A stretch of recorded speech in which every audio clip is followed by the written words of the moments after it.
BPL এর আগেও তো 10টা আসর হয়েছে। সেই 10 আসরে 10টা চ্যাম্পিয়ন দল ছিল। ট্রফি জয়ের পর সেলিব্রেশনও হয়েছে।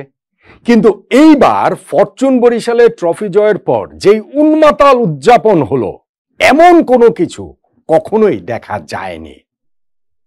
সেই উদযাপনে ফরচুন বরিশালের শিরোপা জয়ে বরিশালবাসী তাদের সেই আবেগ ভালোবাসার পুরোটুকুই ঢেলে দিয়েছেন। কিন্তু তার মধ্যেও কিছু প্রশ্নের জায়গা অবশ্যই তৈরি হয়েছে, আর অনেক বড় একটা আক্ষেপের জায়গাও তৈরি হয়েছে। দেখুন, ফরচুন বরিশালের এই প্রোগ্রামটা ঠিক যেভাবে হওয়ার কথা ছিল সেইভাবে হয়নি, যেই প্রতিশ্রুতি ছিল সেই প্রতিশ্রুতি অনুযায়ী হয়নি।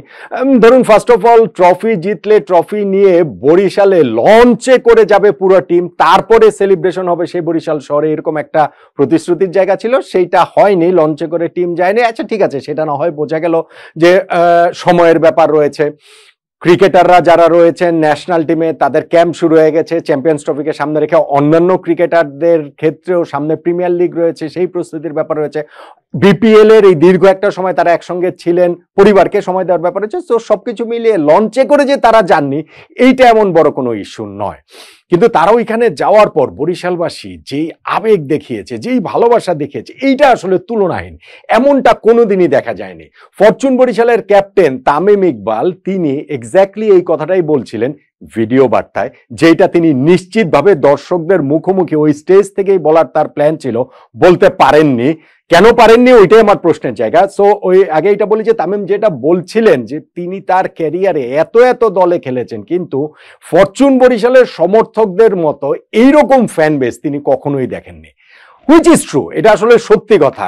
দেখুন, এই সমর্থনটা কিন্তু বা ফ্যান বেসটা তৈরি হওয়ার সাথে সাফল্যের একটা সম্পর্ক রয়েছে। ফরচুন বরিশাল, আমি আগেও একটা ভিডিওতে বলেছিলাম, গতবার তারা শিরোপা জিতেছে, এইবারও যখন তারা শিরোপা জিতলো তখন কিন্তু সেই ভালোবাসার প্রকাশটা আরো অনেক তীব্র হয়েছে। এইটা ফাইনালে শেরেবাংলা স্টেডিয়ামের গ্যালারিতে দেখা গেছে যে মোর দেন 80%, অলমোস্ট 90%ই ফরচুন বরিশালের সমর্থক ছিলেন, এবং তারা জয়ের পর ঢাকা শহরের বিভিন্ন স্থানে পর্যন্ত বরিশালের সমর্থকরা তারা মিছিল টিছিল করেছেন।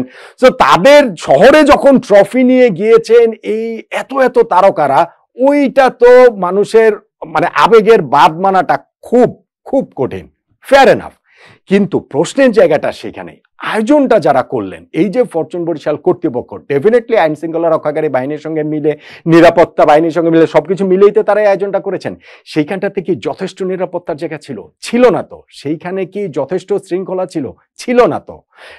ক্রিকেটাররা এই বরিশালের বেলস পার্ক, ঐতিহাসিক যেই জায়গাটা, সেইখানটাতেই তো গিয়েছেন, সেইখানে স্টেজ করা হয়েছে, ক্রিকেটাররা গিয়েছেন। তামিম ইকবাল পরবর্তীতে ভিডিও বার্তাতে বলেছেন যে তাদের প্ল্যান ছিল সবার সাথে শুধুমাত্র ওই ট্রফি ভাগাভাগি করে 5 মিনিট স্টেজে থেকে নেমে আসা না, বরং প্রত্যেকেই তাদের অনুভূতির কথা জানাবেন, দর্শকদের সঙ্গে সেই উল্লাসে উৎসবের অংশ তারা হবেন।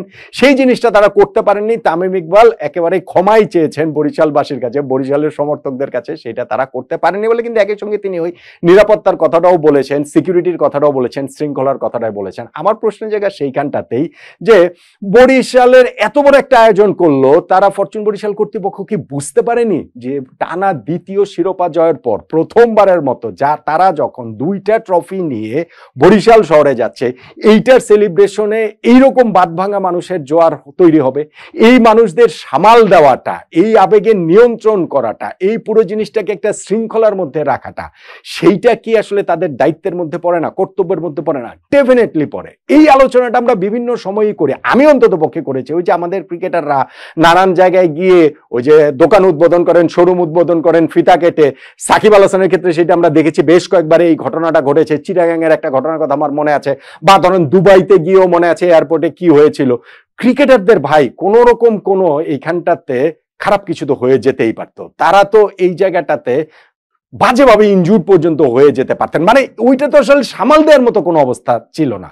তাহলে ফরচুন বরিশাল কর্তৃপক্ষ এত ভালো একটা ইনিশিয়েটিভ যে নিল, সেইখানটাতে কি কারণে ওই বাকি আয়োজনের এই ত্রুটিগুলো কি কারণে থাকে, কি কারণে এখানে নিরাপত্তার ব্যবস্থাটা থাকছে না, কি কারণে এখানে সুশৃঙ্খল ভাবে পুরো জিনিসটা আসলে হবে না, তাদেরকে ওই দায়টা নিতেই হবে।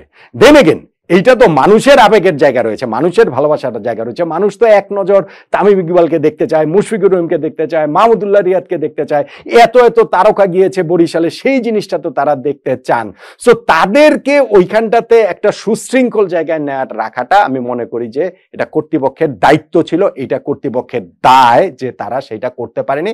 ফরচুন বরিশালের মালিক পক্ষ তারা খুব ভালো একটা ইনিশিয়েটিভ নেওয়া সত্ত্বেও এই দায়টা তারা এড়াতে পারে বলে আমার কাছে মনে হয় না। আচ্ছা, সিকিউরিটি নিয়ে এটা তো প্রশ্ন গেল, আর আবেগের জায়গাটা মানে আমি যেটা বলছিলাম আক্ষেপের জায়গাটা কোথায়? ভাই, ফরচুন বরিশাল এবার শিরোপা জিতেছে, মানুষ তাদের আবেগটা দেখিয়েছে। এই আবেগ কি বাংলাদেশের কোনায় কোনায় নাই? বাংলাদেশের প্রতিটা অঞ্চলে নাই, প্রতিটা জেলা শহরে নাই? অ্যাপার্ট ফ্রম ধরেন হচ্ছে গিয়ে এইবারে বিপিএলটা খেলা হচ্ছে ঢাকার বাইরে, চট্টগ্রাম আর সিলেট। আপনি চট্টগ্রাম আর সিলেটের বাইরে অন্যান্য যে ফ্র্যাঞ্চাইজিগুলো অংশ নিয়েছে তাদের মধ্যে নাই। রংপুর রাইডার্স তো এই বিপিএল এর মাঝখানে তারা তাদের শহরে গিয়েছিল, সেইখানেও আমরা দেখেছি এইরকমই জনতার উল্লাস, বাদ ভাঙা মানুষ, তাদের সমর্থকরা, ক্রিকেট সমর্থকরা তাদের ভালোবাসাটা জানিয়েছেন। তাহলে আক্ষেপের যে জায়গা সেইটা হচ্ছে গিয়ে বিপিএলটা কি কারণে আমরা এই প্রত্যেকটা ফ্র্যাঞ্চাইজির যে জেলা শহরগুলোতে ছড়িয়ে দিতে পারছে না? কি কারণে বিপিএলটা শুধুমাত্র সেই ঢাকা, চট্টগ্রাম এবং সিলেটে অনুষ্ঠিত হবে? কি কারণে বিপিএলটা ধরেন এখানে বরিশালে অনুষ্ঠিত হবে না? কঠিন, আমি জানি যে ঠিক আছে, এখানে হচ্ছে গিয়ে আবাসন ব্যবস্থার বিষয় রয়েছে, এখানে হচ্ছে গিয়ে যাতায়াত ব্যবস্থার বিষয় রয়েছে, এখানে টাইমের বিষয় রয়েছে, কিন্তু ভাই এটা কি খুব অসম্ভব? এই যে 3টা ভেন্যুতে গত কয়েক বছর ধরে খেলা হচ্ছে, এই ভেন্যুর সংখ্যা কি বিপিএল এ বাড়ানো যায় না? খুলনাতে আগে এক সময় বিপিএল এ খেলা হচ্ছে, এখন তো খুলনাতেও সেই খেলাটা হয় না। সেগুলো কি করাটা একেবারে অসম্ভব? এই মুহূর্তে আপনি বলতে পারেন অসম্ভব, কিন্তু এখন থেকে যদি সেই প্ল্যানটা নেওয়া হয়, আগামী বছর সম্ভব হতে পারে না, তারপরের বছর সম্ভব হতে পারে না, 3 বছর পর গিয়ে সম্ভব হতে পারে না। সো সেই প্ল্যানটা কে নেবে? বাংলাদেশ ক্রিকেট বোর্ড যদি সেই ইনিশিয়েটিভটা না নেয়, তাহলে বিপিএলটা সারা জীবন কি এই 2-3টা শহরেই কি অনুষ্ঠিত হতে থাকবে? এভাবেই চলতে থাকবে। আর একটা শহরে আজকে বরিশালের মানুষজন তাদের ভালোবাসা দিয়ে এই জিনিসটা আবার সামনে নিয়ে এসেছেন বলে আমার আন্ডারস্ট্যান্ডিং। আমার কাছে মনে হয়েছে যে তাদের ওই দাবির জায়গাটা প্রতিষ্ঠিত তারা করেছেন যে বরিশালেও এই বিপিএল এর ম্যাচ হোক, ম্যাচ আয়োজন করা হোক। সো সেইটা বিভিন্ন যে বরিশালে যদি সেটা মানে এটা কেন করা যাবে না, খুলনাতে কেন করা যাবে না, রংপুরে কেন করা যাবে না? আমি জানি যে আরো অনেক রকম সীমাবদ্ধতাগুলো রয়েছে, কিন্তু সেই সীমাবদ্ধতা জয় করার জন্য একটা প্ল্যান কি বাংলাদেশ ক্রিকেট বোর্ড 3 বছরের প্ল্যান, 5 বছরের পরে গিয়ে আমরা হলেও এটা করব, এরকম প্ল্যান কি আসলে তারা নিতে পারেন না? নেওয়াটা কি আসলে উচিত না? ফরচুন বরিশালের সমর্থকরা ভাই আসলে আনবিলিভেবল, সত্যিকার অর্থেই আনবিলিভেবল। আমিও আসলে ধরেন বিপিএল যখন থেকে শুরু হয়েছে, বেশি দিন আগের ঘটনা তো না, সেটা 10-11 বছর 12 বছর, সেইটা তো সব বিপিএলই তো দেখছি। এইবারের বিপিএল এ যেইভাবে ফরচুন বরিশালের সমর্থকরা সেলিব্রেট করেছে, ঢাকা থেকে শুরু করে বরিশাল পর্যন্ত গিয়ে যেটা আসলে শেষ হলো, সমাপ্তি হলো, সেইটার আসলে কোনো তুলনা নেই। তামিম ইকবাল বলেছেন যে তিনি ওই পরবর্তীতে ওইখানে স্টেজে উঠে মানুষের সঙ্গে কথা বলতে পারেনি, পরে ভিডিও বার্তা দিয়ে বরিশালবাসীর সঙ্গে, সমর্থকদের সঙ্গে তিনি কথা বলেছেন, তাদের কাছে ক্ষমা চেয়েছেন, তাদের সাথে সময় আরো কাটাতে না পারার জন্য। প্রত্যেকটা ক্রিকেটার অনুভূতি ব্যক্ত করবেন, দর্শকদের সঙ্গে সেই উল্লাসটা ভাগাভাগি করবেন, এরকম প্ল্যানটাই তো ছিল। সেই জিনিসটা আয়োজকদের অব্যবস্থাপনার কারণে হয়নি। এই প্রশ্নের পাশাপাশি ওই আক্ষেপের জায়গাটা বরিশালবাসী তাদের দাবিটা স্পষ্ট করেছে, বিপিএল এর ম্যাচ বরিশালে আয়োজন হতে হবে, আয়োজন করতে হবে। কিন্তু অন্যান্য যে দলগুলো রয়েছে তাদেরও ওই দাবিটা থাকাটা খুবই যৌক্তিক। আমি মনে করি যে বাংলাদেশ ক্রিকেট বোর্ড যদি এখন থেকে ইনিশিয়েটিভ নেয়, সেক্ষেত্রে আগামী বছরও যদি না হয়, আগামী বছর একটা ভেন্যু অন্তত বাড়ানো সম্ভব, 3টা জায়গায় 4টা করেন, তারপরে বছর 5টা করেন। আচ্ছা, 3 বছর পরে গিয়েই আপনারা না হয় হোম এন্ড অ্যাওয়েতে মানে ভিত্তিতে বিপিএলটা আয়োজন করা হবে, সেই জায়গাটা তৈরি করেন। বিপিএল এ লাভ হয় তো অনেক টাকা, এইবার টিকিট বিক্রি থেকে ইটসেলফ 10 কোটি টাকার বেশি বাংলাদেশ ক্রিকেট বোর্ডের লাভ হয়েছে। এখন এই টাকাগুলো কি আপনি বিসিবির কোষাগারে রাখলে বেশি লাভ, নাকি বিভিন্ন জায়গায় যদি বিপিএল হয় ওইখানকার মানুষের যে ক্রিকেট উন্মাদনা সেইটাকে যদি টাচ করা যায়? শুধুমাত্র তো এটা শুধু একটা বিপিএল এর ম্যাচ আয়োজনের বিষয় না, এর সঙ্গে ভবিষ্যৎ প্রজন্মের ক্রিকেটার তৈরি হওয়া, তাদেরকে ইন্সপায়ার করা, ওই বিষয়টাও রয়েছে। এই বিষয়টা কি আসলে বাংলাদেশ ক্রিকেট বোর্ড ভেবে দেখবেন কিনা, ওইটাই ফরচুন বরিশাল যেমন তারা একটা অ্যাপিল জানিয়ে রাখলো, তাদের দর্শকরা বিশৃঙ্খলা হয়েছে, সেটাকে আমি ব্র্যাকেটবন্দি করেই বলছি, এটা আয়োজকদের ব্যর্থতা, এটা মানুষদের যে আমি খুব বেশি ব্যর্থতা। ভাই, ওই আমি যেটা বলছেন 1.5 লাখ 2 লাখ মানুষ যদি হয়, তাদেরকে শৃঙ্খলার মধ্যে রাখাটা এইটা আয়োজনের সঙ্গে সম্পর্কিত, সেটা হয়তো হয়নি। বরিশালবাসী তাদের দাবিটা জানিয়ে রাখলেন যে ভবিষ্যতে বিপিএল এর ম্যাচ অবশ্যই যেন বরিশালে হওয়া উচিত, এবং আমি মনে করি সত্যিকার অর্থেই যেই দলগুলো বিপিএল এ অংশ নেবে প্রত্যেকটা ভেন্যুতেই তাদের হোম টিমের ম্যাচ দেখাটা তারা ডিজার্ভ করে। বাংলাদেশ ক্রিকেট বোর্ড কি সেই ইনিশিয়েটিভটা নেবেন? নেয়া কি উচিত না? বলেন তো দেখি।